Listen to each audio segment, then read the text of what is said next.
Kaya mo to eh. Ngayon sige, meron pa isa. Teka lang mo ng tinik. Malaki pa sa daliri mo, pinsan na. Kaya nga. Saan bang? Ang spot. Maratay ka na doon. Pasensya na, napag-utusan lang. Bago. Dalawa. Ilan tao, ano?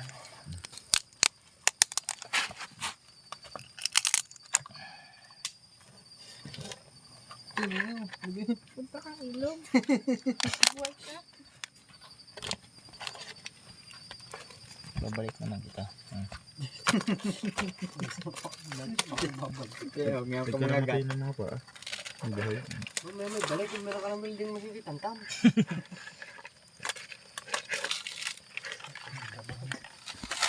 Sama na yung boat na yan. Mahirap kainin yan to. Ay, umara. Sama ka natin. May laman ay.